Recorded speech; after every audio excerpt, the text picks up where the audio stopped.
Bonjour à tous. Alors, je suis heureuse de vous retrouver pour ce nouvel épisode du podcast Ma qualité de vie. Si tu es ici pour la première fois, eh bien, bienvenue dans cet espace destiné aux personnes motivées à s'épanouir. Je m'appelle Corinne et c'est avec un grand plaisir que je t'accueille dans cette émission qui est consacrée au bien-être, au développement personnel et à l'épanouissement pour t'aider à améliorer ta qualité de vie. Alors aujourd'hui, on va aborder un sujet un petit peu différent de ce que j'ai l'habitude d'aborder et c'est les cheveux. Donc ça va être assez capillaire aujourd'hui et vous vous demandez peut-être mais quel est le lien entre la transformation personnelle, le bien-être et les cheveux? Bien si vous voulez savoir, restez avec nous parce que j'ai avec moi Carole qui vient se joindre à nous, qui est coach capillaire certifié. Bonjour Carole. Oui, bonjour Corinne, merci de me recevoir. Alors, Carole, bienvenue, hein. Et tu es coach capillaire certifié, comme je disais, et tu interviens auprès des femmes qui ont des soucis avec leurs cheveux, donc qui ont les cheveux abîmés, et tu les aides finalement à renouer avec leurs cheveux naturels et avec elles-mêmes, ce qui est assez particulier dans ta méthode. Donc, tu es aussi l'animatrice du podcast My Afro, mais pas que vers la chevelure naturelle de tes rêves. Alors voilà, je pense qu'on est tous intrigués, on voudrait en savoir un peu plus sur ce que tu fais et les services que tu offres. Est-ce que tu peux nous en parler? Oui, oui, bien sûr, avec grand plaisir. C'est vrai que le métier de coach capillaire, c'est une nouvelle activité. En fait, moi, je suis coach capillaire certifié. Effectivement, comme tu l'as dit, j'aide les femmes qui veulent retrouver de beaux cheveux et surtout accepter leur texture capillaire au naturel. Donc, moi, dans cette activité-là, le but, c'est vraiment de les aider par rapport au bien-être, à reconquérir leur féminité et leur assurance et surtout transformer leur vie. Donc, mon podcast, c'est vrai, s'appelle My Afro, mais pas que. Alors, je vais t'expliquer le pourquoi du mais pas que. Parce que je m'intéresse effectivement à la texture capillaire afro, elle est celle de mes origines. Moi, je suis originaire de la Guadeloupe, donc certes, je suis afro, mais je m'intéresse plus largement aux soins des cheveux, comme on dit, texturés, c'est-à-dire des cheveux qui sont bouclés, frisés, ondulés ou même lisses, et des cheveux de type caucasien. Donc, donc ce n'est pas que afro. Mais pas que, parce que j'aborde essentiellement, au-delà des soins, bien évidemment, des soins du cheveu, j'aborde essentiellement l'aspect interne, c'est-à-dire tout ce qui est lié au mindset, tout ce qui est lié à la gestion de ses émotions, à l'affirmation de soi, le regard des autres. Donc, parce qu'on sait, depuis la nuit des temps d'ailleurs, que nos cheveux reflètent notre personnalité, reflètent l'image qu'on a envie d'envoyer, reflètent notre état de santé, notre état d'humeur, etc. Donc nos cheveux nous parlent et nos cheveux parlent de nous.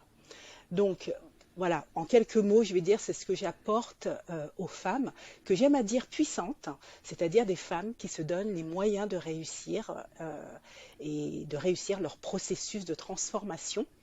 Et d'ailleurs, dans le métier, on appelle ça une aventure capillaire. Je pense que tu connais ce terme-là, une aventure capillaire, parce que c'est vraiment pas un vain mot, parce que les femmes avec leurs cheveux, surtout les femmes afro, mais toutes les femmes en général, c'est vraiment une aventure. C'est presque autant qu'une série Netflix. Voilà, c'est une série Oui. qui te maintient avec des joies, avec des peines, avec des rebondissements, avec des trahisons, avec des peurs, mais surtout, surtout, beaucoup, beaucoup d'amour. Donc voilà, en quelques mots, ce que j'aime à faire avec les femmes que j'accompagne. Alors, tu parlais d'aventure capillaire. Justement, toi aussi, tu as eu tout un cheminement avec tes cheveux. Est-ce que tu peux nous raconter ton histoire? Oui, oui, une vraie aventure. En fait, moi, mon histoire, elle est banale. Voilà, elle est banale dans le sens où, donc moi, comme je te l'ai dit, je suis de la Guadeloupe. Donc, comme toutes les petites filles antillaises, nos mamans s'occupent de nos cheveux, nous tressent, nous font des couettes, nous mettent des perles, des rubans, etc. Donc, c'est très joli. C'est surtout très pratique pour les mamans, ça leur permet de nous laisser coiffer pendant une semaine, 2 semaines, 3 semaines. Mais la difficulté que l'on a avec ça, c'est qu'on ne connaît pas ses cheveux puisque nos cheveux ne sont jamais lâchés à l'air libre. Donc, moi, je suis née en Guadeloupe, mais j'ai j'ai grandi en métropole. Donc forcément, toutes mes copines, eh ben, avaient des cheveux caucasiens, forcément. Donc, quand on ne connaît pas ses cheveux, quand on ne connaît pas la beauté de nos cheveux, qu'on a comme référence des cheveux qui ne sont pas les nôtres, tant au niveau de notre entourage que dans la société, on va dire, les publicités, l'entourage, etc. Euh, eh bien, on n'a pas tellement de modèles et on n'apprécie souvent pas ce qu'on a. Et aussi, ce qui se passe, c'est que malheureusement pour moi, et comme c'est le cas de beaucoup d'enfants, certaines mamans ne savaient pas comment s'occuper des cheveux ou n'avaient pas les bons produits. Et donc, les séances de soins, le shampoing du week-end était plutôt une épreuve plutôt qu'un plaisir. Donc, ce qui se passe, c'est qu'à l'adolescence, eh bien, souvent, on a envie de se séparer de ça, on a envie de vivre autre chose et on se détourne de sa nature de cheveux qu'on ne connaît pas et souvent, on n'aime pas. Donc j'ai voulu faire un défrisage. Alors j'ai commencé parce qu'en fait moi je voulais un curly comme Michael Jackson. Voilà, on va dire ça. Je voulais avoir les cheveux curly sans savoir finalement que mes cheveux étaient curly naturellement, forcément, puisqu'ils étaient toujours attachés. Donc voilà, c'est comme ça que je suis rentrée dans la spirale infernale du défrisage pendant de très nombreuses années, puisque j'ai été défrisée de l'adolescence jusqu'à l'âge de 46 ans. Donc tu peux imaginer le nombre d'années, c'était des défrisages tous les 2 mois environ chez la coiffeuse. Et donc effectivement, il y avait une méconnaissance pour moi des soins adaptés à mes cheveux défrisés. Et les années passant, eh ben, ils se sont énormément affinés, abîmés et je perdais énormément de cheveux. J'ai tout fait. J'ai tout testé, j'ai tout essayé, j'ai été voir si j'avais pas de problème de santé, j'ai été acheter des produits très très chers, j'avais les placards de salle de bain qui débordaient. Bref, et jusqu'au moment où j'ai été résignée et que je me suis dit, bon bah voilà, laisse tomber, et j'ai découvert les faux cheveux. Alors les faux cheveux, ça a été mes pires ennemis, c'est-à-dire que finalement, sous couvert de nous donner l'impression d'être bien coiffés, d'avoir du volume, d'avoir de la longueur et puis de gagner du temps, et ben moi ça a fait que empirer la situation. Et je sais que beaucoup de femmes vivent cette chose-là. Et la difficulté qu'il y a aussi de ça, c'est qu'on n'arrive pas à s'en séparer parce qu'on se dit, si je sors sans mes faux cheveux, à quoi je vais ressembler? Je vais ressembler à pire que ce que je suis déjà. Donc bref, ma vie a changé à 43 ans par le hasard, tout simplement, quand j'ai découvert, grâce à YouTube, qu'il était possible de faire pousser des cheveux afro. Parce que moi, j'avais la croyance que les cheveux afro ne poussaient pas ou restaient au niveau du cou, qu'il fallait être métissé pour avoir des cheveux longs. Bref. Et quand j'ai découvert que, en fin de compte, des femmes pouvaient porter de leurs vrais cheveux naturels et qu'il suffisait de faire des soins, et ben là, je suis tombée dedans et j'ai appris. Voilà, je te fais ça court, mais en gros, voilà mon cheminement. Eh ben, je me reconnais aussi dans ton cheminement un petit peu. Alors moi, je vais te raconter aussi mon parcours parce que j'ai les cheveux naturels. Mais comment est-ce que j'en suis arrivée là? Alors en fait, ben moi aussi, hein, je suis ivoirienne, donc de l'Afrique de l'Ouest et chez nous, on fait aussi comme aux Antilles, on fait les tresses et tout. Mais je dois dire que je suis née en France, à Paris, et que jusqu'à l'âge de 7 ans, donc je vivais en métropole. Comme toi, j'ai fait un petit peu le parcours inverse à toi. Puis finalement, à l'âge de 7 ans, mes parents ont décidé de rentrer en Côte d'Ivoire. Donc là, à ce moment-là, on est rentré. Mais bon, de toute façon, quand j'étais sur Paris, ma mère me faisait des tresses, des nattes et tout. Et puis ça a continué quand on est rentré en Côte d'Ivoire. Et le truc, c'est que, bon, évidemment, ça prend du temps de faire les tresses à son enfant. Et puis, oui, les mamans, elles font les tresses, puis ça dure une semaine, puis elles ont la paix pendant une semaine, mais après, il faut recommencer. Et puis, finalement, à l'adolescence, elles nous laissent aller avec nos cheveux parce qu'elles en ont assez. On peut les comprendre. Et donc, on les défrise. Donc, voilà, moi aussi, j'ai défrisé mes cheveux et tout. Et ça a commencé comme ça. Et moi, le défrisage, j'ai fait des défrisages jusqu'à l'âge, je pense 33, 34 ans. Et ce qui est arrivé en fait, c'est que moi, c'est par la contrainte que je me suis retrouvée à adopter mes cheveux naturels. C'est-à-dire que j'avais aussi mes fausses croyances, tout comme toi. Et je pensais même que mes cheveux naturels ne m'allaient pas. C'est à ce point-là que j'avais des fausses croyances. J'étais sûre que non, mes cheveux naturels, ça va pas. Je me souviens d'avoir eu une conversation avec des collègues au travail un jour et je l'ai dit, j'ai dit, ah ben mes cheveux naturels, ça me va pas. C'est pour ça que je les défrise et tout. Puis il y a une de mes collègues qui m'a dit, mais comment est-ce que tes cheveux naturels ne peuvent pas t'aller? Ce sont tes cheveux naturels. Donc, évidemment, quand tu prends ça comme ça, tu te dis, ben, c'est vrai, elle a raison, mais j'étais en résistance. Donc, malgré le fait qu'elle m'ait dit ça et que sa réflexion était pleine de bon sens, je l'ai pas adopté parce que j'avais ces croyances intériorisées que non, ça me va pas. Donc, c'est par la force des choses, au début de la trentaine, que finalement, ce qui s'est passé, c'est que mes efforts de défrisage, là, de lissage avec les crèmes défrisantes, à un moment donné, c'est que ça fonctionnait plus.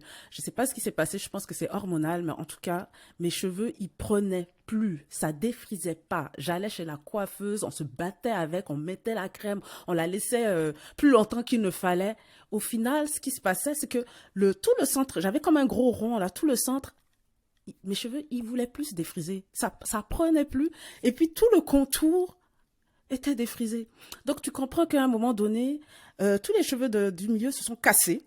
Donc, j'avais comme une sorte de couronne de cheveux défrisés en haut, tout autour. Et au milieu, c'était naturel. Mais là, ça pouvait pas rester comme ça. Alors, qu'est-ce que j'ai décidé de faire? J'aurais pu me dire, OK, je coupe tout et je passe aux cheveux naturels. Mais non, là, j'ai décidé d'aller me faire des tresses. Et je me suis fait des tresses. Comme ça, je suis allée chez la tresseuse tous les 2 mois pendant 2 ans. Parce que je ne savais pas quoi faire avec ces cheveux-là. Et la texture naturelle, comme toi, je ne la connaissais plus. Je ne savais pas quoi faire. Mais après 2 ans, je les ai retirées, là, toutes ces tresses et ces mèches, puisque c'était avec des rallonges, évidemment. Et là, je me suis retrouvée face à mes cheveux. J'avais une bonne repousse. Et là, je me suis dit, qu'est-ce que je fais avec ça?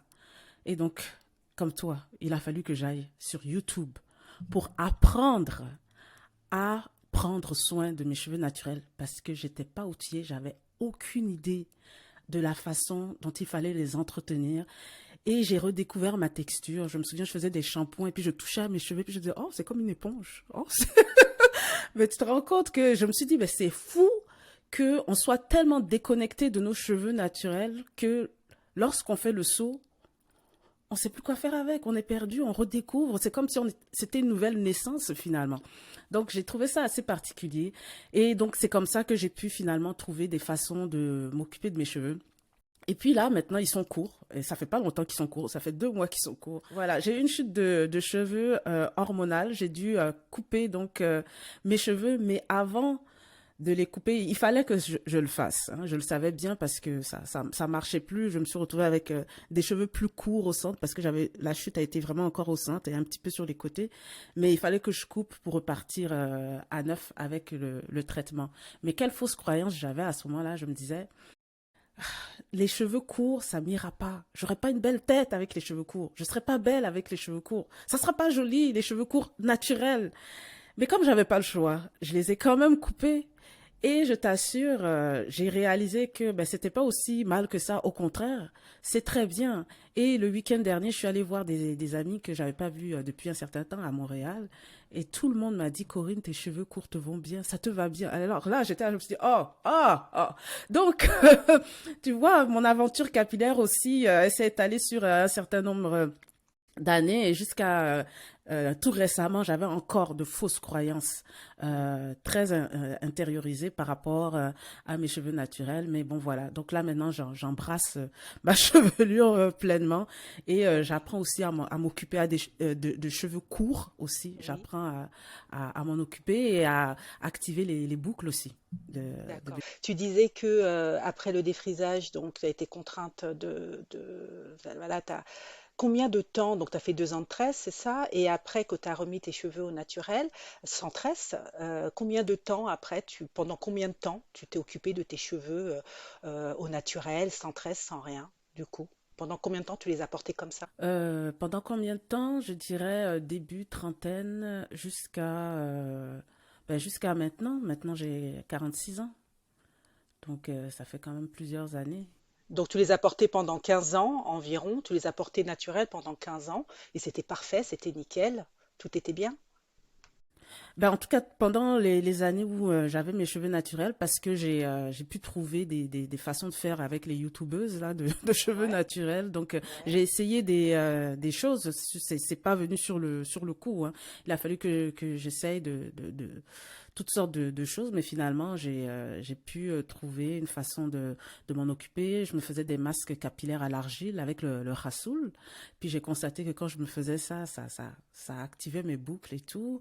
Et au fil du temps, j'ai pas eu envie de revenir en arrière. Ma transition a été forcée, mais une fois que j'ai fait la transition, je n'ai pas eu le désir de Ah, revenir en arrière. bien Jamais. Je me évidemment. suis toujours dit, j'adore mes cheveux, je veux continuer et j'ai jamais voulu les redéfriser. D'accord. Donc, tu as vécu pendant 15 ans avec des cheveux qui n'étaient pas défrisés et qui étaient parfaitement en bonne santé, qui étaient très bien. Tu étais heureuse de tout Ouais. ça. Ok. Et il y a que simplement il y a quelques mois que tu as subi des chutes et donc tu as coupé tes cheveux. C'est ça? Là, je les ai coupés, voilà, pour faire le traitement et puis pour que ça repousse. Mais là, j'aime tellement mes cheveux courts que je pense que je vais les garder courts pendant un moment, jusqu'à ce que peut-être j'ai envie de les laisser repousser encore. Mais là, je découvre un petit peu le cheveu court texturé et Mhm. j'aime ça. Donc D'accord. D'accord. Oui, voilà, bien j'ai envie sûr. de continuer avec. Et effectivement, je comprends ton parcours, je le comprends tout à fait. Et moi, finalement, moi, je travaille avec des femmes qui, elles, ont un parcours qui sont dans le parcours où elles veulent justement se réapproprier leurs cheveux naturels pour diverses raisons. Donc toi, tu as eu les tiennes, tu as raison, moi j'ai eu la mienne. Veulent se réapproprier leurs cheveux naturels, mais qui n'arrivent pas à résoudre leurs problèmes de cheveux abîmés. Tu vois, c'est vraiment des femmes qui, même en regardant des vidéos de YouTube, en achetant toutes sortes de produits, toute gamme, en faisant des problèmes, en vérifiant avec des bilans de santé, qu'il n'y ait pas de problème justement d'anémie ou de choses comme ça. Elles testent énormément de choses, elles commencent, ça se termine, elles n'y arrivent pas à terminer, elles se découragent, peu de résultats. Donc en fait, ce sont des femmes qui, contrairement à toi, typiquement, puisque tu dis que tu as vécu quasiment 15 ans de bonheur avec tes cheveux, n'ont pas le bonheur avec leurs cheveux et qu'elles cherchent, et elles ne trouvent pas. Mais par contre, ces femmes-là, dans leur parcours, et ça c'est important, c'est qu'elles ne se résignent pas.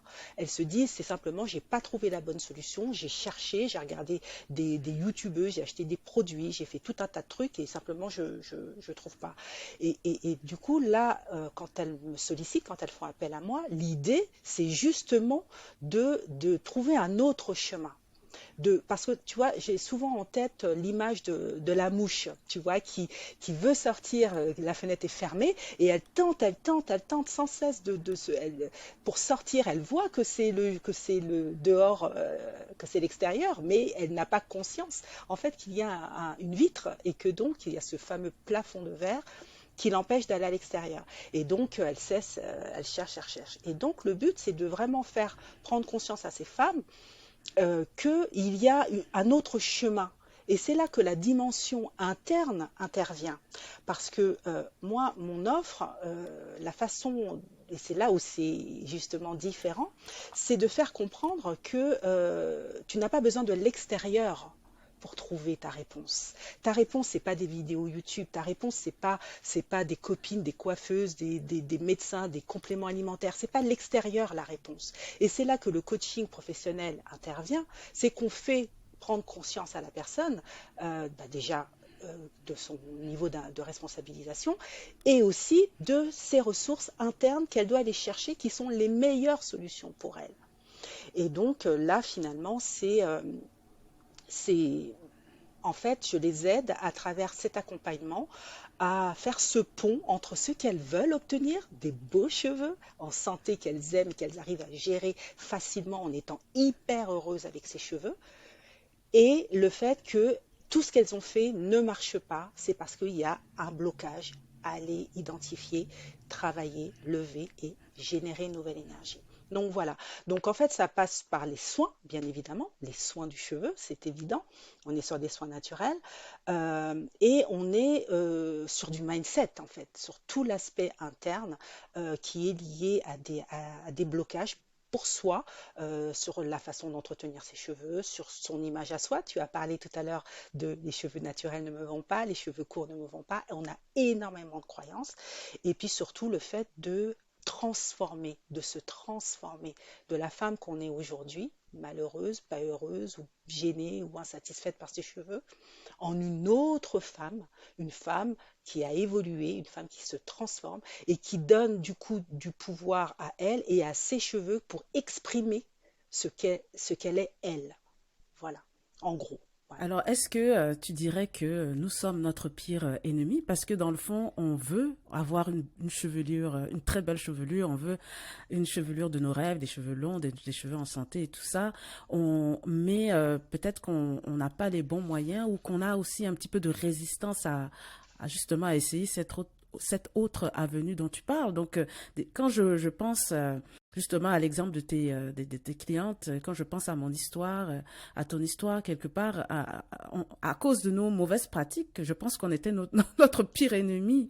Alors, qu'est-ce que tu en penses? Est-ce que tu dirais que on peut devenir finalement son meilleur ami, hein, quand tu dis qu'on renoue avec soi-même? Tout à fait, tout à fait. Et là, moi, je m'inspire énormément d'une citation d'Oprah Winfrey. Peut-être que tu la connais, qui est tellement juste et tellement criante de justesse, c'est qu'on ne peut pas devenir ce que nous voulons être en restant ce que nous sommes. C'est Ouais. évident, tu ne peux pas devenir quelqu'un d'autre si tu restes pareil. Donc, de fait, quand tu parlais d'ennemi, on est notre meilleur ennemi et on est notre meilleur allié. Tu vois? Donc, quand j'entends le mot ennemi, là, je vais te rejoindre sur le fait qu'on est ignorante. On est ignorante sur les soins, on est ignorante sur, même si on est, mais alors, criblé d'informations. Ça, c'est évident que sur les réseaux, sur Internet, partout, les salons, les magasins, les boutiques afro, nos placards de salle de bain débordent. On ne peut pas dire qu'on n'a pas accès à l'information. On est saturé d'informations. En revanche, la chose qu'on ne connaît pas, c'est la bonne information pour soi. Ça, et quand tu as cette bonne information pour toi, tu n'es plus donc ennemi, tu deviens allié. Ensuite, on a parlé de fausses croyances, c'est évident. Les fausses croyances sur les cheveux afro ne poussent pas, les cheveux afro ne sont pas professionnels, les cheveux naturels ne sont pas séduisants, ça me va pas, mes propres cheveux ne me vont pas. Comment on peut dire un truc pareil? Et là, je te renvoie à ce que tu as dit tout à l'heure sur ton ami qui t'a dit ça. Donc voilà, il y a tellement, tellement, tellement de pensées qui nous maintiennent en fait dans un état de sagesse, de confort pour nous protéger. Parce que comme on ne connaît pas notre vraie nature, ou ce qu'on en connaît, ça a toujours ou pour beaucoup quelque chose de négatif, soit c'est long, c'est cher, c'est chiant, c'est bon, bref, il y a plein de raisons. Voilà. Donc on se dit inconsciemment, restons dans ce que nous connaissons. Restons dans ce qu'on est et voilà. Et ça ne fait que alimenter ces fausses croyances qui deviennent donc des boucles auto-validantes, qui se valident du coup. Voilà. Donc, on a parlé de l'ignorance, des fausses croyances. Le fait aussi de se comparer aux autres. Ça, c'est un truc de malade. On se compare tout le temps aux autres. Alors, il y a effectivement les dictates de canon de beauté, ça, oui, déjà, hein, qui nous renvoie une image du fameux culte du lisse et du long, ou des boucles parfaites. Je t'entendais parler de boucles tout à l'heure. Donc voilà, on est sur... on se compare. Voilà, moi, mes cheveux sont trop ceci, sont pas assez cela, etc. Donc voilà. Il y a aussi le fait que les réseaux sociaux et la société en général nous renvoient du coup une image qui nous déforme du coup de notre vraie réalité, qui est de nos cheveux à nous. Nous sommes uniques, chaque cheveu est identique. Tu n'as pas les mêmes cheveux que moi, je n'ai pas les mêmes cheveux que la voisine. Et pourtant, potentiellement, ça pourrait être les mêmes. Donc voilà. Et donc le fait de se comparer, et il y a aussi un truc qui revient souvent, c'est les je dois, il faut, je dois faire un soin, il faut que je m'occupe de mes cheveux, etc. Enfin, on est dans la force, on n'est pas dans le flow, on n'est pas dans l'attraction. Parce que finalement, lorsque l'on kiffe ses cheveux, quand on kiffe le plaisir que l'on a de s'en occuper, c'est pas un problème en fait. Ça devient quelque chose qui est oui, un plaisir, qui est un temps pour soi, un rituel beauté. Pourquoi ça s'appelle un rituel beauté? Il y a bien une valeur ajoutée qui est présente dans le fait de passer du temps à s'occuper de soi-même, tu vois.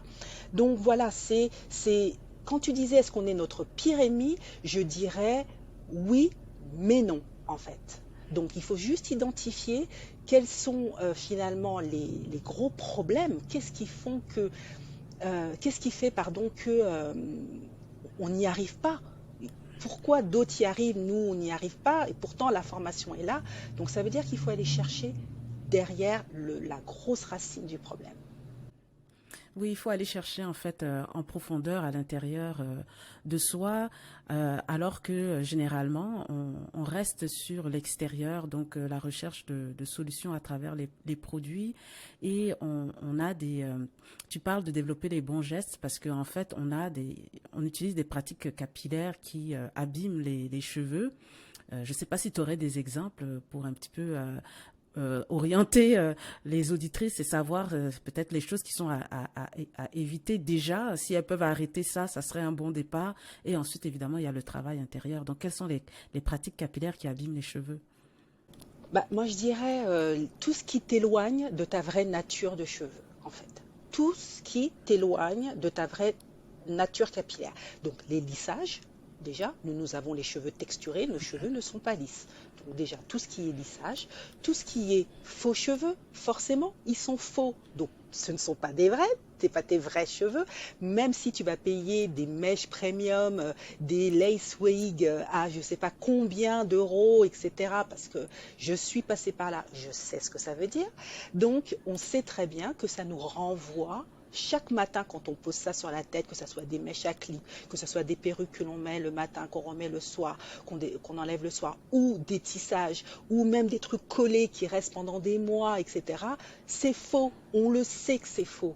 Donc ça te renvoie inconsciemment l'image de l'échec. Tu ne peux pas te rapprocher de ton authenticité quand tu appliques du faux sur toi. Donc, on a parlé des lissages, on a parlé des faux cheveux, on a parlé aussi de tout ce qui est foulard. Moi, des femmes qui sont en foulard systématiquement, bah c'est non, pareil, ce n'est pas toi. Voilà. Donc, tout ce qui t'éloigne de ta vraie nature, tout ce qui t'éloigne aussi de la connaissance de tes cheveux. Tu vois, par exemple, les coiffeuses. Alors, j'ai rien contre les coiffeuses. Je sais que les coiffeuses, les salons de coiffure, d'ailleurs, sont un marqueur fort dans notre communauté afro. On y passe beaucoup de temps, il y a les potins, il y a l'ambiance, il y a les copines, il y a les confidences, etc., etc.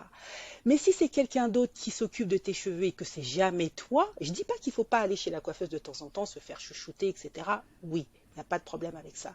Mais si c'est elle qui assume la responsabilité de tes cheveux, c'est-à-dire que tu ne mets jamais la main dans tes cheveux ou très rarement, et c'est toujours la coiffeuse qui le fait, ou la copine, ou la voisine, ou la cousine, peu importe la personne qui te tresse et qui s'occupe de tes cheveux, ça c'est dead déjà. Tu sais que tu ne vas pas pouvoir te rapprocher de ta vraie nature puisque tu n'auras pas acquis cette connaissance qui doit être la tienne. Ensuite, tout ce qui concerne les réseaux sociaux, forcément, les réseaux sociaux qui te font fantasmer. On est dans le fantasme là, tu vois, des nanas on flic et tout, et tu dis, waouh, tiens, c'est trop bien, je like la photo, c'est comme un rêve inaccessible. Ça t'éloigne de toi, puisque elles ne sont pas toi. Donc voilà. Après, tu as alors, les compléments alimentaires. Ça, les compléments alimentaires, faut arrêter avec ça. Parce que les compléments alimentaires, tu n'apprends rien. Tu ne fais que ingérer des gélules, tu as des cures de 3 mois renouvelables, etc. Qu'est-ce que tu as appris sur la connaissance de tes cheveux en prenant des gélules? Rien, nada. Et même certains compléments alimentaires sont en piqûre carrément, intramusculaire. Donc voilà, donc tu n'as même plus le temps de manger, c'est directement, on te fait une dose. Voilà. Tous les gammes capillaires, pareil, les gammes capillaires, elles te rendent dépendante. Tu achètes une gamme, tu en achètes une autre, alors tu penses qu'il ne faut plus aller cher, mieux c'est, donc etc. Qu'est-ce que tu as appris de tes cheveux? Rien, puisque finalement, tu dois apprendre à t'occuper et à constituer par toi-même les soins de tes cheveux. Mais pour ça, il faut les connaître. Et puis bien sûr aussi tout ce qui est solution de masse. On l'a dit tout à l'heure, on est unique, on est des individus, on est individuel en fait, voilà, on est unique sur Terre, il n'y a pas deux personnes comme nous. Donc finalement, l'idée c'est puisque tu es unique, eh bien c'est de te transformer, toi, en une personne qui sait prendre soin de ses cheveux, en une personne qui sait les aimer, qui sait les assumer en confiance dans tous ces domaines de vie. Donc tu le comprends bien que les erreurs à éviter, eh bien c'est ça, c'est tout ce qui t'éloigne qui n'est pas toi, voilà. Et finalement, la chose à faire, c'est te rapprocher de toi, te recentrer et te transformer. Voilà, donc il faut se connaître, il faut connaître ses cheveux, il faut réapprivoiser sa texture naturelle et savoir trouver les bons soins qui conviennent à ses cheveux en particulier. C'est vrai que souvent, quand on cherche des solutions, c'est un petit peu des solutions de masse. C'est, oh, qu'est-ce qui fonctionne? Bon, j'ai vu qu'il y a telle chose apparemment qui aide à faire ceci, il y a ceci, il y a cela et tout, mais c'est jamais personnalisé à soi. Or, on a tous des cheveux différents. C'est sûr que des fois, on voit les catégories de cheveux 3A, 4C, ceci, cela, oui. Mais n'empêche qu'on est une personne, un individu, comme tu dis, soi-même. Et puis, ce qui se passe à l'intérieur de nous, autant sur le plan psychologique, que ce soit avec les peurs, les croyances limitantes, le mindset, que tout ce qui est aussi chimique, parce que je parlais d'hormones dans mon cas, tout ça, c'est propre à soi. Donc oui, il faut se connaître, oui, il faut connaître ses cheveux. Et là, moi, je me demande, hein, toi, dans ton parcours, parce que effectivement, je sais que dans tout ce que tu fais dans tes interventions, il y a une question d'empowerment des femmes. Tu veux les aider à développer les bons gestes et à trouver des solutions adaptées vraiment à elles. Donc, c'est très personnalisé. Et moi, je suis curieuse de savoir, toi, dans ton aventure capillaire, quel a été d'abord ton plus grand défi pour prendre soin de tes cheveux, et puis comment tu as trouvé finalement la solution ou les solutions adaptées à toi spécifiquement. Alors oui, oui, c'est vrai que ça s'est pas fait simplement, ça s'est fait sur le temps. Moi, j'ai mis 7 ans, hein, donc 7 ans, c'est long, mais c'est court pour certaines femmes qui n'arrivent jamais à trouver la solution. Finalement, le plus grand défi dans ma transition, une fois que, bon, voilà, comme je te l'ai dit, à 43 ans, ma vie a changé et que j'ai enfin compris que je pouvais m'occuper de mes cheveux. Finalement, ce qui s'est passé, c'est qu'il a fallu que, déjà dans ma tête, c'est-à-dire que cette transition, elle est psychologique avant d'être physique. Voilà. C'est-à-dire que, on l'a dit, c'est détruire ses fausses croyances, avancer sur l'acceptation de soi et finalement, moi, ça a été surtout les peurs que j'ai réussi à dépasser. C'est-à-dire que la peur, tu sais, quand tu connais pas tes cheveux, que même si tu apprends à les connaître et à en prendre soin, bah, tu as peur de ne pas savoir te coiffer, de ne pas savoir les entretenir. Tu as peur aussi du regard des autres. Tu as peur de tes proches. Parce que moi, j'étais défrisée, donc j'ai connu une transition. J'ai fait presque 2 ans de transition vers le naturel, avec des cheveux défrisés que j'ai coupés au fur et à mesure. Et donc forcément ton entourage, ta famille, ton mari, enfin moi c'était mon cas, mon mari, ma famille, mes collègues, etc. Ne comprenaient pas. Ils ont dit mais Carole, qu'est-ce que tu as avec tes cheveux? Alors tu as beau expliquer les choses aux gens, n'empêche que tu te sens toujours obligé de te justifier. Et ça, il faut être vraiment armé pour pouvoir supporter ça, parce que des fois, un simple regard, une simple question anodine d'une collègue qui, quand arrive le matin, te demande mais qu'est-ce que tu as fait à tes cheveux, ça peut te faire céder et te faire craquer et te dire oui, j'en ai marre, j'arrête tout ça. Donc voilà, le fait de la peur aussi de ne pas se sentir belle. Tu vois, ça rejoint un peu ce que tu as dit tout à l'heure pour toi sur tes cheveux courts. C'est te dire peut-être qu'avec les cheveux naturels, je vais être moins belle que lorsque j'ai mon brushing, parce que c'était mon cas, hein, un brushing long et lisse, etc. Et puis vraiment aussi la peur de prendre des risques. On a vraiment peur de ça. On se dit, je reste dans mes habitudes, je les connais, elles sont ce qu'elles sont, même si des fois la force des choses nous oblige à bouger, mais la plupart des fois, on essaye peut-être même de dévier le problème pour ne pas avoir à bouger finalement, tu vois. Donc voilà, c'est comme ça que moi, finalement, j'ai réussi et j'ai eu des défis, puisque c'était ta question plus précise. J'ai eu un gros défi, ça a été de couper mes cheveux. Parce que, par exemple, moi, j'avais un objectif de longueur. Comme je te l'ai dit au départ, j'ai toujours cru que les cheveux afro ne poussaient pas. À partir du moment... Donc moi, quand j'ai commencé, mes cheveux, ils m'arrivaient à peine à la nuque, voilà, péniblement, il restait à la même longueur, il devenait de plus en plus court d'ailleurs. Bref, et donc quand j'ai réussi à faire pousser mes cheveux, les faire pousser jusqu'au soutien-gorge, c'est quelque chose, mais je ne sais pas si tu imagines le bonheur, hein, Oui. vraiment. Et quand il a fallu couper, parce que effectivement j'avais décidé d'aller au naturel, parce que j'ai réussi à espacer mes stretching, enfin mes défrisages, et donc j'ai découvert mes racines naturelles qui du coup poussaient, mais qui étaient super douces. Parce que forcément, bien entretenues, elles étaient super douces, elles étaient hyper volumineuse, moi qui manquais de volume cruel avec mon défrisage. Voilà, donc quand j'ai découvert ça, et puis que petit à petit, je me suis dit, bon, bah là, je laisse pousser et arriver au niveau du soutien-gorge, j'ai dit, allez, c'est bon, maintenant, j'ai atteint mon objectif, je vais pouvoir maintenant commencer à couper. Corinne, la première fois que j'ai coupé mes cheveux, oh putain, je m'en souviens encore, comme alors, je prépare, je suis dans la salle de bain, j'ai mes cheveux, etc. J'ai mis l'élastique pour avoir les repères, pour dire, ben voilà, j'allais couper peut-être, je sais pas, peut-être ça, 10 centimètres quand même, c'est pas rien, mais voilà, je dis j'allais couper. Mais j'étais prête puisque j'étais en transition. J'ai les ciseaux. Et là, je m'apprête à couper. Et là, j'ai le cœur qui bat, la chamade. Mais vraiment, c'était comme si j'étais en lutte. Tu parlais de résistance tout à l'heure. C'était ça, en fait. Il y avait une partie de moi qui me disait, mais Carole, mais t'es folle. On veut faire pousser nos cheveux et toi, tu veux couper, mais c'est pas bien, etc. Et donc, je n'ai jamais réussi à couper ces pauvres petits cheveux. Et c'est comment que ça s'est passé? Ben, j'ai été obligée de demander à mon mari. Il était dans le salon. Je lui ai dit, écoute, est-ce que tu peux venir juste et couper ça et tout. Déjà, il m'a dit, mais t'as besoin de moi pour ça? Mais je dis, oui, s'il te plaît et tout. Et c'est ce qu'il a fait. Il a pris les ciseaux d'une vitesse et il a coupé, clac, clac, aucune Voilà, c'était émotion. fait. Non, voilà. Oui, mais il n'y avait aucune émotion pour lui, forcément, puisqu'il ne vit pas la même chose que moi. Et à partir du moment où il a coupé ça, je me suis dit, ah, déjà, t'as coupé.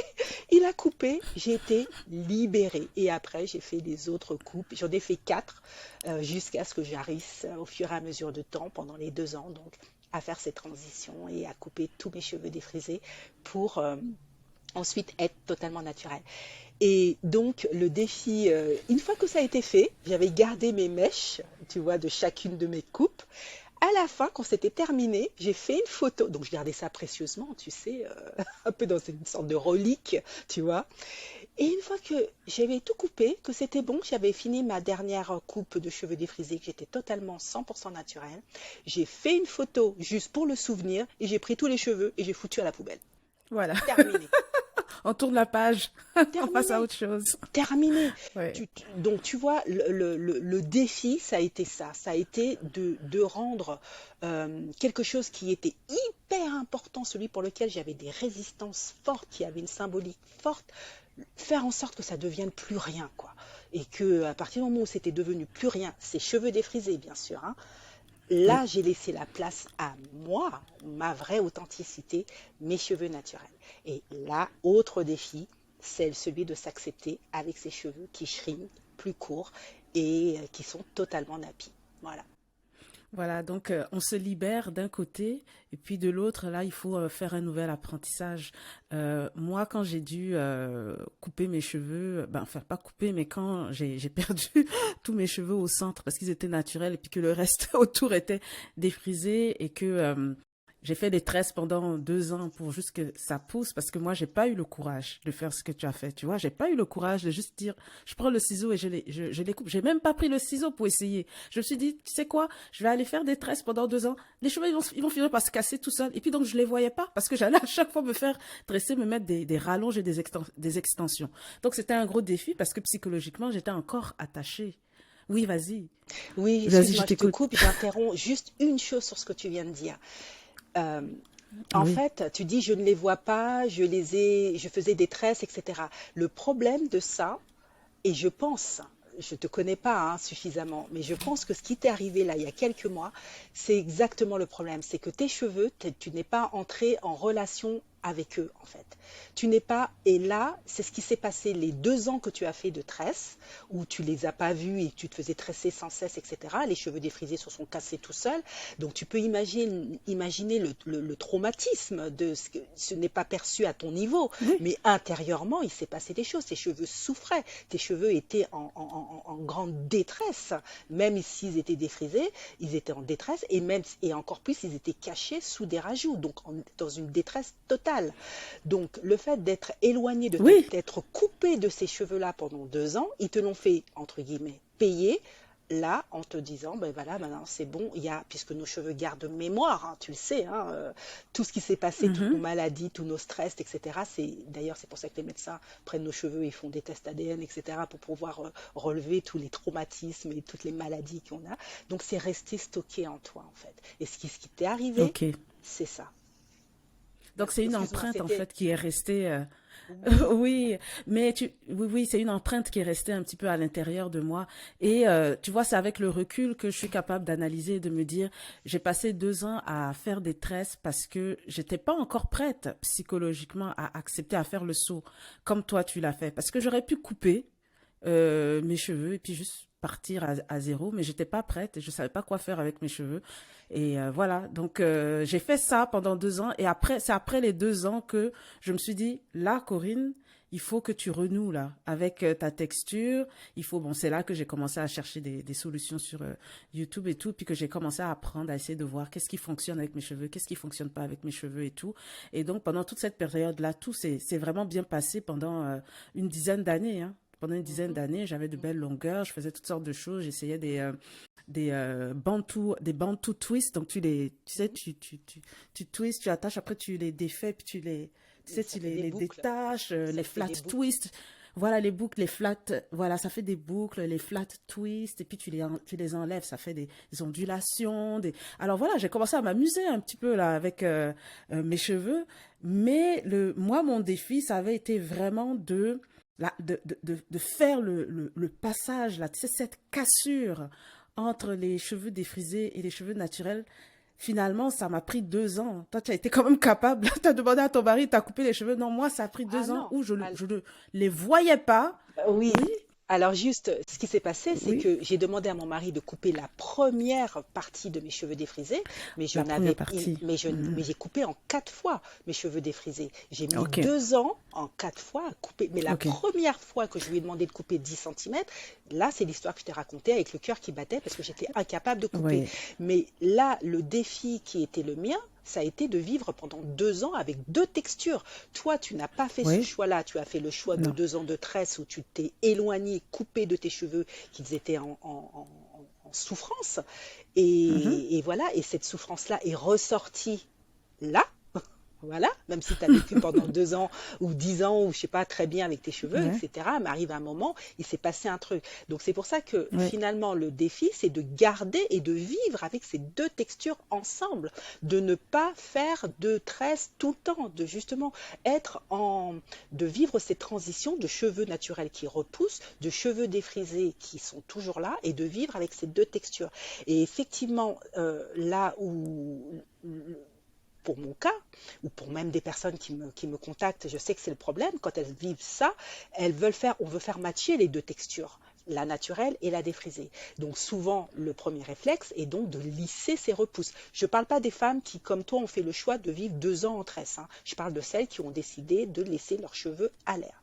Donc, on fait matcher les deux textures. Le premier des réflexes, c'est de lisser ces cheveux, ces repousses naturelles pour être pour matcher avec les longueurs qui sont, elles, défrisées et qui sont lisses. Ça, c'est une erreur qui, bien évidemment, ne peut pas durer ad vitam aeternam, puisque là encore, comme je l'ai dit, on s'éloigne de sa vraie nature. La vraie nature, c'est la texture. Donc, du coup, qu'est-ce qu'il faut faire? Il faut donc faire matcher, cette fois, la texture défrisée avec la texture naturelle. Et c'est là que les problèmes commencent parce qu'un cheveu défrisé n'est pas aussi volumineux et malade, affaibli, même s'il est soigné, hein. Il a besoin de plus de protéines, par exemple, plus de force que des cheveux naturels qui, eux, ont besoin de plus d'hydratation. Donc déjà, ça pose problème. Donc là, qu'est-ce qu'il faut faire? Finalement, c'est de porter le plus souvent possible ses cheveux lâchés. Comme tu as parlé des mount to knot, on peut faire des braid out, on peut faire des twist out, c'est-à-dire faire des vanilles et des nattes après son soin, et puis ensuite de les défaire pour qu'elles puissent créer une mise en pli. Et là, la mise en pli fera que ça matchera la texture bouclée de la racine, de la texture défrisée. Voilà. Donc ça, c'est bien. Sauf que ce qui se passe, c'est qu'on ne peut pas durer toute la semaine comme ça. Donc souvent, on fait ça, un twist out, un braid out pendant 2 jours, 3 jours dans la semaine, juste après son wash day. Et après, hop, on attache ses cheveux. Et là, c'est le kiff des chignons, des couettes, etc., des bijoux de cheveux pour apporter justement du style à ses cheveux lorsqu'ils sont attachés, mais pas attachés plaqués, parce que là, je reviens sur ce que je disais, s'ils sont plaqués, ça veut dire plaqués, genre hyper plaqués, avec pas un poil qui dépasse, avec du gel. Alors pareil, je vois des nanas qui vont mettre des tartines de gel, qui font des baby hairs et tout, mais ça, faut arrêter avec ça. Ça encore, ça t'éloigne de ta vraie nature. Ta vraie nature n'est pas plaquée, elle est pas lisse, elle est bouclée, elle est texturée. Donc ton chignon doit être texturé. C'est-à-dire que si tu prends cette mèche-là, tu la ramènes derrière, tu fais un chignon, mais avec du volume. Tu vois, du volume avec tes cheveux. Donc c'est ça le défi. Deuxième, c'est de faire matcher les deux textures. Et après, une fois que les cheveux défrisés sont coupés au fur et à mesure qu'ils poussent, on se retrouve donc 100% nappy. Et là, c'est d'accepter son unicité d'afro. Parce que qu'est-ce qui va se passer, c'est que, et c'est ce qui a été mon cas, et c'est le cas de beaucoup de femmes, on fantasme sur les afros des autres, on fantasme sur les réseaux sociaux, quand on voit les nanas et tout, on se dit mais j'aimerais trop avoir son afro, j'aimerais trop avoir ses boucles. Et là, rebelote, on repart encore, alors que pourtant on pensait cette sortie du problème en faisant cette transition vers le naturel, et bien on se remet encore dans une autre prison qui est celle de fantasmer sur des boucles, du volume, de la longueur, etc., qui n'est pas la nôtre. Et enfin, et là j'en terminerai sur ces grands défis, c'est de passer comme j'ai parlé, de coiffure mise en pli, c'est-à-dire des twist out, des braid out, des bond to knot out dont tu as parlé, c'est sortir de ça, parce que tu es d'accord avec moi que tu contrains le cheveu et après tu le lâches, mais il a pris la forme que tu lui as donnée. La vraie libération, c'est quand tu es en wash and go, c'est-à-dire lorsque tu es dans ta vraie texture de cheveux, naturelle, brut, bien sûr avec des produits pour l'hydrater, bien évidemment, parce que le cheveu a besoin d'être hydraté, mais la boucle qui est créée, c'est une boucle naturelle, c'est la tienne, c'est ta texture à toi. Et quand tu arrives dans ça, dans cette étape-là, eh ben, tu acceptes ta vraie unicité d'afro. Voilà. Moi, je pense que c'est probablement maintenant que je commence à arriver à cette étape, hein, malgré les années avec mes cheveux naturels, parce que moi, je faisais beaucoup les flat twist out, bond to knot et tout ça. Jamais, en tout cas, comme je disais, m'amuser un petit peu avec mes cheveux, voir le volume de mes cheveux, parce que c'est vrai que quand je les défrisais, ils n'avaient pas de volume, ils étaient fragilisés. Et c'est fou tous les traitements après shampoing qu'on se met dans les cheveux défrisés pour les revitaliser, alors qu'en fait, le fait de les défriser, ça les abîme complètement. Et, tu penses à la logique derrière ça et tu te dis, ça va contre nature, vraiment. On se bat contre la nature de nos cheveux. Mais oui, c'est vrai que donc j'ai fait quand même beaucoup d'années à faire des mises en pli, comme tu le dis, parce que c'est vraiment ce que c'est, des mises en pli. Et aussi, je me suis retrouvée dans ce que tu disais, les baby hair avec le gel. Non, mais tu peux pas savoir le nombre de fois que j'ai essayé. Puis là, j'achetais du gel, mais le gel qui est vraiment épais, là, le gel qui est épais, que tu le mets, ça vraiment. Et je le mettais sur le bord, mais écoute, mes cheveux sont tellement bouclés que ça durait 30 minutes. Et après, tout redevenait comme avant. Et puis à un moment donné, je me suis dit, bon, regarde, arrête, c'est ridicule ce que tu fais. C'est qu'à un moment donné, je me suis remise en question. Je me suis dit, mais pourquoi est-ce que tu fais ça? Oui, et je me suis dit, mais ça n'a pas de sens. Pourquoi est-ce que tu fais ça? C'est pas tes cheveux. Et vraiment, dans mon aventure capillaire, je dois dire que mes cheveux m'ont combattu pour s'affirmer et me faire réaliser que je devais apprendre, tu sais, les redécouvrir. Mes cheveux se sont battus avec moi. Et tu vois, quand tu parles d'empreinte qui est imprégnée en moi, puis qui ressort maintenant et tout ça, je pense que c'est toujours mes cheveux, mon corps qui est en train de me dire, Corinne, regarde, tu fais pas ce qu'il faut. Tu fais pas ce qu'il faut. Apprends à Oui. prendre soin de moi. Mais c'est exactement Donc, ça, oui. les cheveux nous parlent et c'est pour ça que Oui. finalement, quand on veut pas perdre, quand on en a marre de passer tout ce temps à se battre, parce que là tu as utilisé le mot, à se battre avec ses cheveux, à un moment il faut faire la paix. Et donc pour faire la paix, finalement, du coup, enfin, il faut identifier, c'est ce que je fais avec mes clientes, c'est neutraliser la racine du problème. Pourquoi, Corinne, tu t'es battue comme ça? Qu'est-ce que ça voulait dire? C'était quoi ce combat? Qu'est-ce que ça représentait pour toi de te mettre dans cette situation-là, capillaire, bien évidemment? Qu'est-ce que dans ta vie, contre quoi tu te battais? Et en fait, là, ce que je fais du coup avec mes clientes, c'est ce travail interne, c'est d'identifier en fait le problème. C'est quoi le fond du problème? Contre quoi tu es en train de te battre? Après, gérer cette résistance, parce que forcément, on résiste pour se protéger. Et quand la personne se protège, il faut juste essayer de lui faire voir autre chose et gérer cette résistance pour que cette énergie qu'elle passe à combattre, à lutter, à résister, cette énergie devienne une puissance libératrice. Donc ça, c'est une deuxième étape et justement ça lui permet effectivement de se libérer émotionnellement et au lieu de passer tout ce temps à se battre, et ben, ce temps est passé finalement à se libérer, mais pour ça il faut savoir les raisons du vrai problème en fait. Souvent il y a trois types d'ailleurs de racines de problèmes. Il y a ce qu'on appelle le conflit traumatique, c'est-à-dire qu'on revit des situations du passé, on revit un peu des associations un peu émotionnelles de quand on était enfant, il s'est passé telle chose, on a eu tel souvenir d'enfant traumatisant qui revient inconsciemment. Après, tu as des conflits émotionnels, c'est-à-dire que quelquefois tu te dis finalement j'ai pas le droit d'être heureuse, j'ai pas le droit, c'est pas, pour diverses raisons, voilà, j'ai pas le droit d'être heureuse. Et troisième type de racine de problème, c'est souvent la culpabilité ou la honte du passé, des erreurs commises du passé qui reviennent et qui te font mener ce combat-là contre toi-même en fait. Et l'idée de l'accompagnement, c'est vraiment donc d'identifier ce problème et de s'en débarrasser et que ça devienne du coup, voilà, se débarrasser de ce poids pour avancer tout simplement.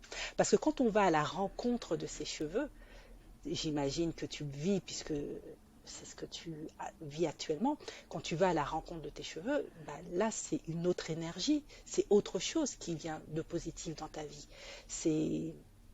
C'est du bien-être, c'est arrêter le stress, c'est être en forme et puis de donner vraiment, de te transformer en quelqu'un qui se bat, qui est pas bien, en quelqu'un qui devient du coup hyper inspirant et qui est heureuse de sa vie et heureuse de ce qu'elle construit pour elle, pour son bien-être.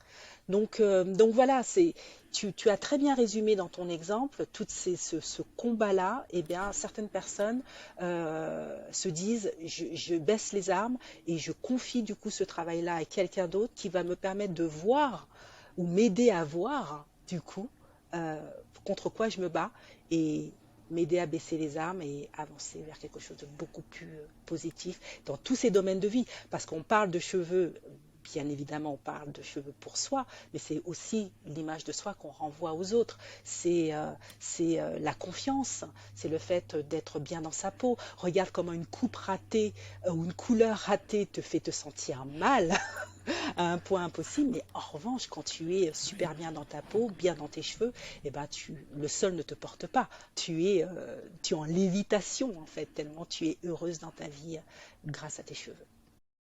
Oui, donc il y a un gros travail d'introspection à faire. Je pense que en plus quand on est accompagné, on peut le faire un peu plus rapidement. Et cette transformation intérieure qui finalement après rejaillit sur l'extérieur, c'est un processus de croissance personnelle. Et dans toute croissance personnelle, bon, c'est un travail qu'on fait sur soi et c'est un travail continu normalement tout au long de la vie. Et quand je pense à mon parcours, je vois que j'ai traversé plusieurs étapes et que je continue. Donc, est-ce que tu dirais que vraiment, hein, l'aventure capillaire avec ses cheveux, c'est un travail sur soi continu pour maintenir et continuer à, comment dire ça, à avoir une chevelure épanouie et s'épanouir soi-même. Mm, tout à fait. Et c'est justement fait à tel point la nature est bien faite. C'est pour ça qu'on parle de routine capillaire. Une routine capillaire, c'est quelque chose que tu fais régulièrement, fréquemment et intensément pour tes cheveux. Donc le fait d'être sur une routine quotidienne, et c'est pour ça que des femmes qui ne font des soins qu'une fois par mois ou une fois tous les 15 jours, au mieux, hein, etc., bah, ça pose problème parce que nos cheveux, surtout nos cheveux texturés, eh bien ils sont fragiles de nature parce que bah, ils sont fragiles. Donc ils sont fragiles, manque de sébum, effectivement, pas beaucoup de sébum. Les boucles font que à chaque tour formé, bah, ça fragilise la cuticule et le sébum ne s'écoule pas suffisamment sur toute la tige capillaire. Donc c'est leur nature, il n'y a pas à discuter de ça, c'est leur nature. Et comme ils sont fragiles, ils ont besoin d'être aimés. Et c'est ce que beaucoup de femmes ne comprennent pas. C'est que aimer tes cheveux te fera les aider à devenir beaux. Et plus ils deviendront beaux, plus tu vas les aimer. Plus tu vas les aimer, plus tu vas les entretenir. Plus tu vas les entretenir, plus ils seront beaux, plus tu auras plaisir à le faire et du coup te permettra d'oser et t'affirmer sur d'autres sujets parce que vas te sentir bien, tu vas te sentir libre, tu vas te sentir heureuse. Et c'est pour ça que la nature est bien faite quand on parle de routine capillaire, puisque le fait de prendre régulièrement soin de tes cheveux, toutes les semaines, avec des soins simples, c'est pour ça que moi c'est ce que j'inculque dans mon programme justement à mes clientes, c'est ne fais pas compliqué. Ne fais pas compliqué, ça sert à rien. On nous a fait croire pendant longtemps qu'il fallait faire compliqué, que ça devait durer des heures et que tu devais faire avant shampoing, tu devais faire un bain d'huile, un shampoing, un après-shampoing, un masque, un leave-in, gna gna gna gna. Et ça t'épuisait déjà avant même d'avoir commencé. Donc tu n'avais pas envie de faire ça toutes les semaines. Donc simplifie ta routine, mais pour la simplifier, il faut déjà identifier les besoins de tes cheveux. Et là, du coup, c'est ta routine à toi que tu crées la plus simple possible, la plus efficace pour rester dans la régularité. Et pour être régulière, il faut être dans un bon état d'esprit, l'état d'esprit d'amour pour ses cheveux, donc d'amour pour soi, et du plaisir qu'on a à s'en occuper. Et puis une fois que cette routine est faite, puisqu'on a des cheveux pour toute la vie, on l'espère en tout cas, donc cette routine c'est pour toute la vie, il faut savoir aussi pourquoi on prend soin de ses cheveux. Moi je sais que j'ai arrêté le défrisage et les mèches, parce que comme je te l'ai dit, j'ai connu à une époque les mèches, je défrisais mes cheveux donc devant et je rajoutais des mèches à clip pour avoir du volume, pas tellement la longueur, parce que je m'en fichais un peu de la longueur, parce que je voulais, comment te dire, comme j'étais dans créer du volume par rapport à ma vraie longueur. Je ne voulais pas avoir plus long que ce que j'avais. Voilà, c'est juste pour dire. Donc, ce qui se passait, c'est que quand tu es... alors, oui, voilà, je voulais me libérer. J'étais prisonnière 2 fois. J'étais prisonnière du défrisage, donc de l'adolescence à 46 ans. Tu peux imaginer combien de fois j'ai été prisonnière de la coiffeuse qui me faisait des défrisages. J'ai été prisonnière des mèches parce que je me les mettais tous les matins, je les enlevais tous les soirs et je me disais, voilà, ça me renvoyait à mon échec. Donc voilà, donc moi j'avais besoin d'être libre. Et il n'y a pas plus libre que porter ses vrais cheveux en fait. Donc voilà. Oui. Donc être libre, j'avais aussi besoin, mon grand pourquoi, c'était aussi d'être en bonne santé. C'est important la santé, surtout que là, tu vois, tu parles de préménopause, de l'âge où on commence dès maintenant à préparer nos vieux jours. C'est pas 6 mois avant qu'on va le faire, c'est un travail régulier de plusieurs années, dès la trentaine, même avant, mais bon, voilà, on va dire qu'on a la jeunesse, on a encore des hormones qui sont très hautes, et au fur et à mesure du temps, et ben voilà, les choses évoluent. Donc forcément, en contrebalançant avec des soins qui sont naturels, positifs et le bon état d'esprit, eh ben on se nourrit et on nourrit son corps et notre santé. Donc voilà, c'est ce travail d'amélioration continue dont tu parles, grâce à nos cheveux, ça nous permet de le mettre en place facilement, tout simplement. Oui, et j'aime quand tu parles d'une routine capillaire simple parce que c'est vrai, tu le mentionnais plus tôt, il y a comme on associe la routine capillaire avec une certaine lourdeur. C'est long, ça prend du temps, il y a beaucoup de produits. Alors il y a la lourdeur là dans le processus parce que quand on n'a pas, on ne vit pas avec ses cheveux texturés évidemment. Il faut plein de soins autour des cheveux pour pouvoir les revitaliser, mais en même temps, ça libère aussi au niveau financièrement, parce que honnêtement, on gaspille plein d'argent dans des produits qui finalement sont pas forcément ce qu'il y a de mieux pour nous. Dans des rallonges, on cherche des human hair qui coûtent les yeux de la tête. On fait toutes sortes de choses, alors que cet argent pourrait être investi ailleurs dans des choses qui contribuent à notre bien-être. Donc oui, moi je vois très bien le côté de se libérer de tous ces fardeaux qu'on traîne. C'est comme une sorte de misère qu'on traîne, mais qu'on a tellement accepté, intériorisé au fil des ans qu'on le remet même plus en question. Alors que finalement, moi, ce que je peux constater de mon expérience, c'est que plus les années passent, plus je me sens libre et je me sens mieux avec mes cheveux. Et donc, c'est un travail qui s'est fait dans le temps. Et je pense que de se libérer comme ça, puis de voir de plus en plus de femmes peut-être qui adoptent le style nappy parce que c'est comme revenu un petit peu à la mode. Ça serait bien que ça reste parce que c'est pas censé être une tendance de mode. Ça devrait être juste quelque chose de naturel puisque c'est la texture des cheveux. Mais ça devient une source d'inspiration pour d'autres, mais aussi pour les jeunes, la génération qui nous suit.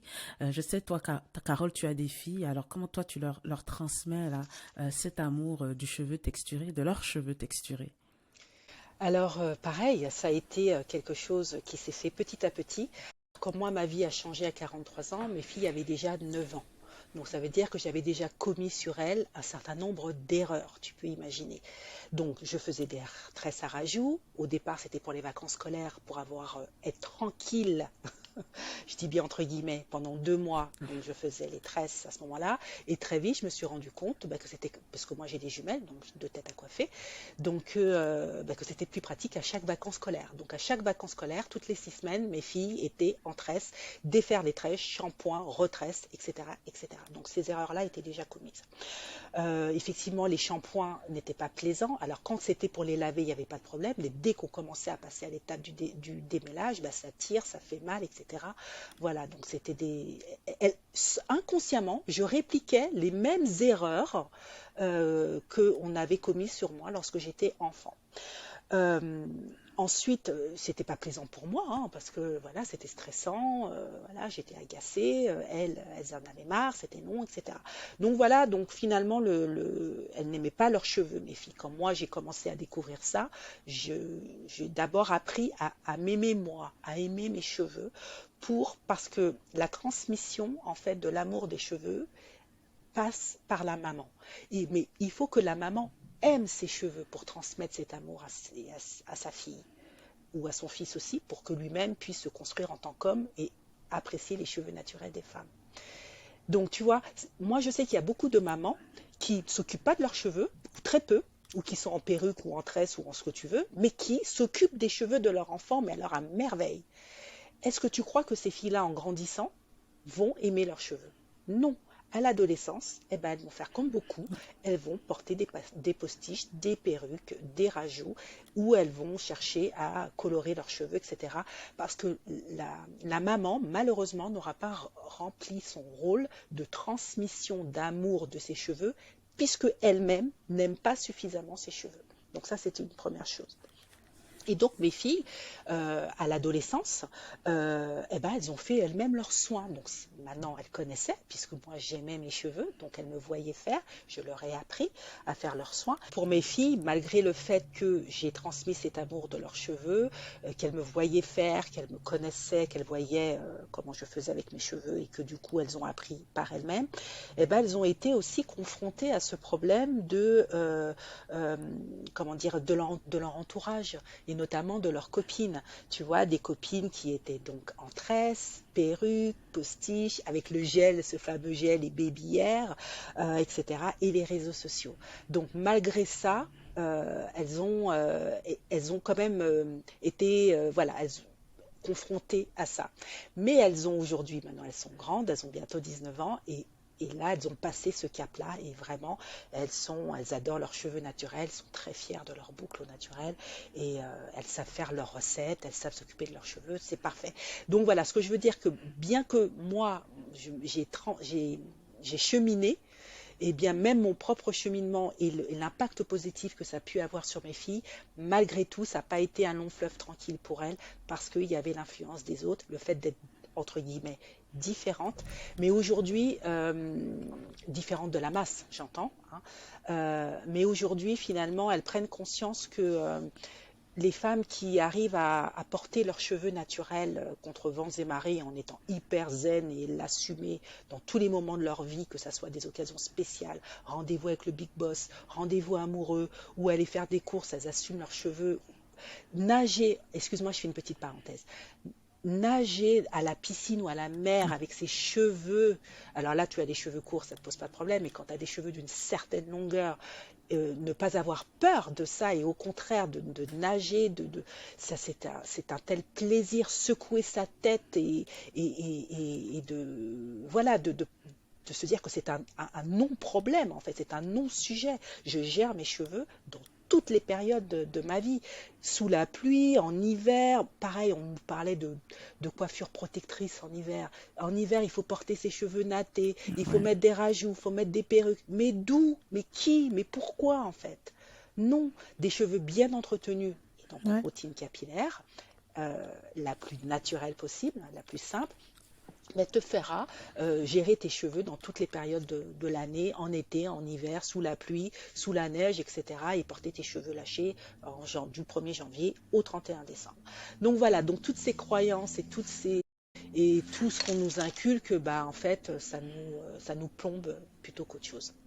Oh oui, c'est vraiment, ça vient vraiment un petit peu entraver, comment dire ça, le cours naturel des choses pour nous, parce que finalement, ça devient des obstacles dans notre vie, alors que dans le fond, on peut s'en débarrasser de ces obstacles. C'est pas comme si des fois il y a des situations où on est bloqué avec des choses, on est obligé de faire avec, mais on n'est pas obligé de faire avec.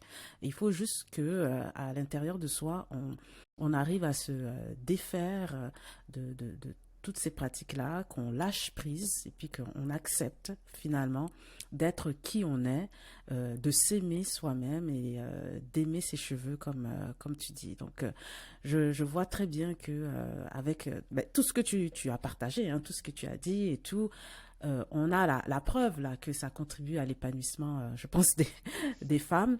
Et je pense la question aussi de confiance en soi dont tu as parlé, c'est important parce que c'est vrai que dans la vie de tous les jours, des fois, on peut avoir certaines peurs par rapport au regard des autres quand on est dans un milieu professionnel ou même, comme tu disais, des fois, certains hommes ne sont pas habitués à la texture naturelle des femmes. Moi, j'ai déjà entendu certains hommes dire, ben, j'aime mieux quand les femmes ont les cheveux lissés. Et moi, quand j'entends ça m'irrite parce que je me dis, comment ça se fait que... Parce que voilà ce qui est drôle, c'est que nous, on les accepte, les hommes, hein, avec leurs cheveux naturels, c'est normal.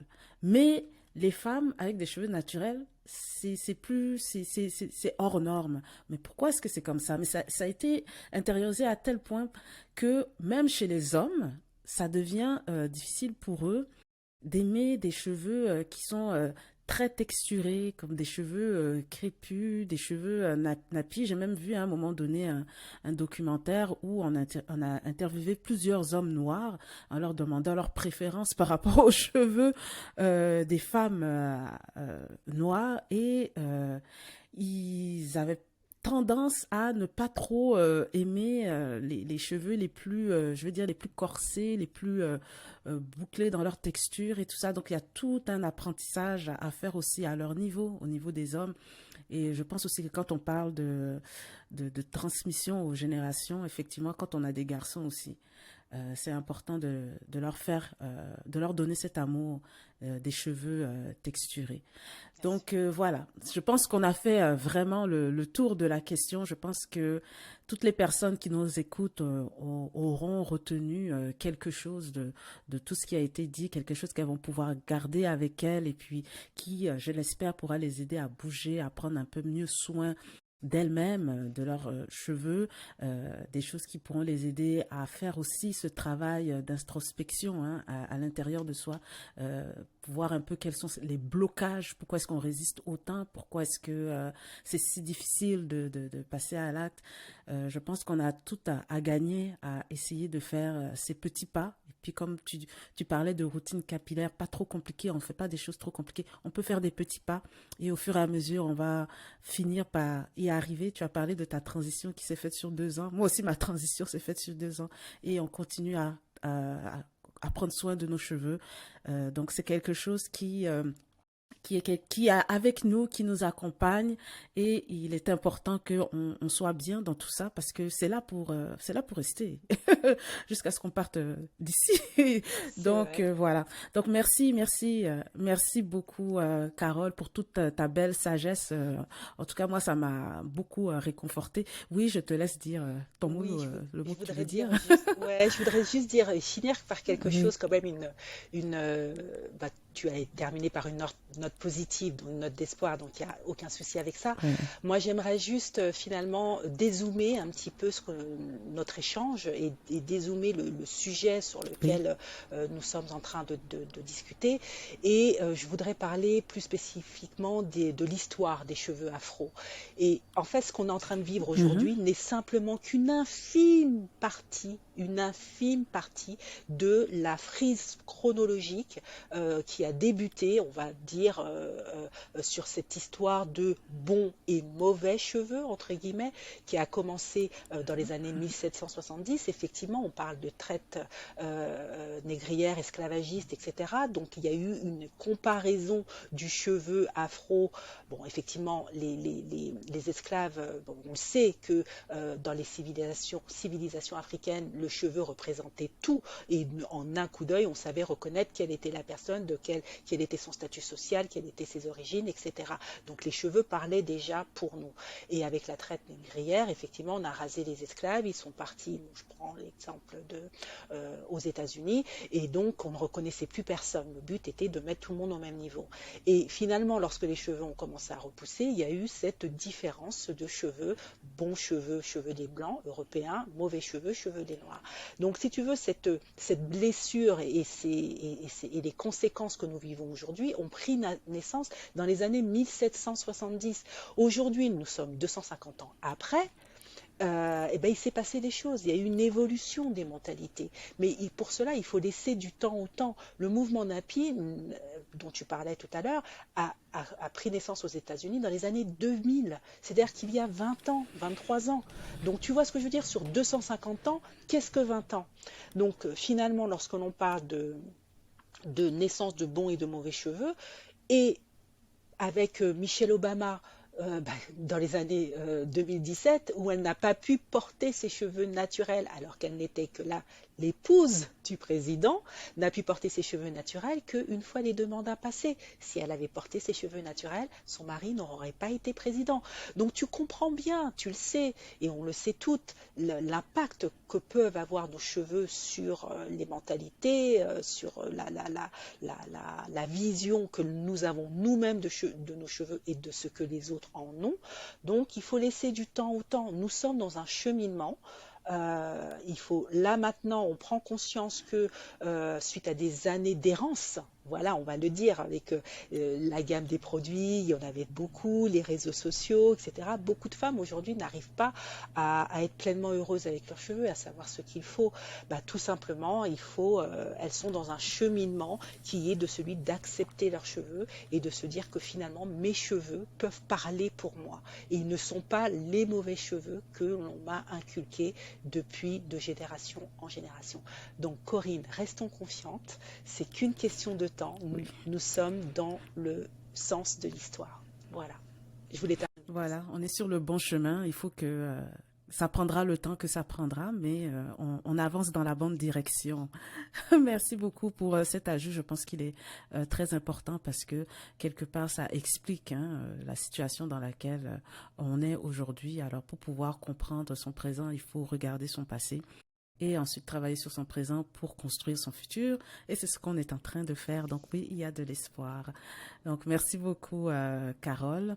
Merci à toi. Merci d'être venu sur ce podcast, de t'être proposé d'ailleurs, parce que dès que tu m'as contacté, je me suis dit ah oui oui oui oui oui ça va être intéressant. Alors merci de l'initiative. Ça m'a fait vraiment plaisir. Je pense que ça a fait plaisir aussi à toutes les personnes qui nous écoutent. Alors voilà, je vous invite encore à aller écouter le podcast de Carole. Moi, j'ai appris beaucoup. Donc, My Afro, mais pas que, disponible sur la plateforme de podcast de votre choix. Je vous invite à aller l'écouter, à vous abonner à son podcast. Donc voilà, ça conclut l'épisode d'aujourd'hui. Je vous remercie d'avoir été avec nous, d'avoir suivi avec nous un petit peu tout cette aventure capillaire dont on a parlé aujourd'hui. Alors, je vous invite aussi à vous abonner à ma qualité de vie et on se retrouve bientôt. À la prochaine. À bientôt. Merci.